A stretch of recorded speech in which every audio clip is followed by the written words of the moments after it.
Hi, my name's Aubrey Gonzack, and today we're doing behind the scenes at Remington Park. We have Jockey Cody Smith here, and we're going to do a quick interview with him to see where his mind is for the upcoming quarter horse season. Okay, Cody, so I read up a little bit on you. I've done a little Google stalking, but I think that's okay. I think that's completely appropriate. I don't feel uncomfortable. Okay, so I read that your dad was actually a jockey for 30 years? Yes, ma'am. Okay, so can you tell me a little bit about, how that impacted you as a jockey now? I mean, growing up, being around it, that's all kids want to be football and baseball players. All I ever wanted to be was a jockey. Yeah. So, I mean, it had a big part in my livelihood, the way things turned out.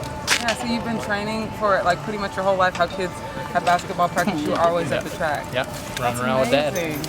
That's really cool, I guess. Yeah. I mean, I grew up around basketball, so it's completely different. Right.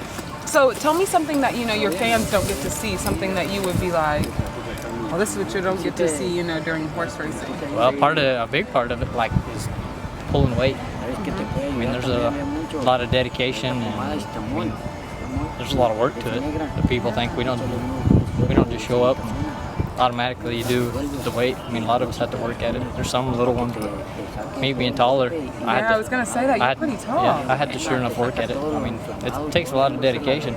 I believe that. A lot of hungry nights. Yeah. That's amazing. So how tall are you actually? 5'10". 5'10". Wow, you're almost my height. That's cool. I've never met a jockey as tall as you. So, I read that your favorite food is fried deer and mashed potatoes with brown gravy. I'm right on? That's what other than riding racehorses, hunting. Hunting's what you do? That's what I do. So you hunt deer? I do. So in your spare time, that's what you do? That's amazing. You have a lot of talent. Yeah. So, what is it like right before a race? Can you give me the way you feel, or are you anxious, are you nervous? I wouldn't say as much as it's nervous, but more anxious, excited, ready to get out there, and especially like a stakes race or whatever. I mean, there's a lot of anticipation building up to it. I mean, like pinnacle of this meet is the Heritage Futurity, $1 million. I mean, that's a big. That's a big one. That's when you show up. That's what your 2-year-olds are set towards right there. That's what you're. That's wanting. amazing.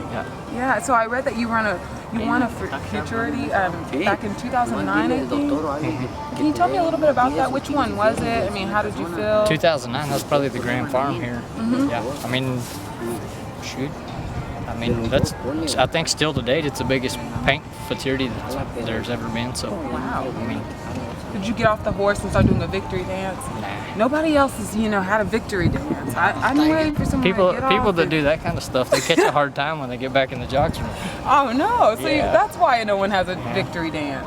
Yeah, we're pretty straightforward with it. You got to be poised. We don't get off. G.R. Carter used to get off and do a backflip until he got too old and started busting his butt doing that. I'm gonna tell him you said that about him. Do it. Maybe he can still do it. Yeah. So we can get him to do that a little bit later on. Yeah. So you've had a lot of accomplishments over the years. Yeah. And you've been horse racing for how long? The end of this year will be 11 years. It's amazing. There's a lot of ups and downs, but I mean, you love the sport. I've raised 2 kids and been married for 11 years. Supporting that, got a home. I mean, got a lot to show for it. Yeah.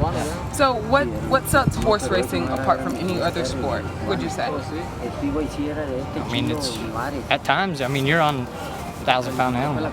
Just pretty much you and the animal. There ain't nothing in between you and the ground. I mean, yeah, that's what we were just talking about. Yeah, it can go bad in a hurry. And, I mean, every time you get on one, there's no guarantee. So, as far as football or baseball player, you have pretty much control over your atmosphere. At times we have no control over what's going on. Yeah, the weather, everything takes a part in the race. That's really cool. I want to say thank you for taking your time out today, doing this behind the scenes at Remington Park. We loved having you, Cody, and I hope to see you do well this season. Thank you very much. Okay, well, thank you. Thank you.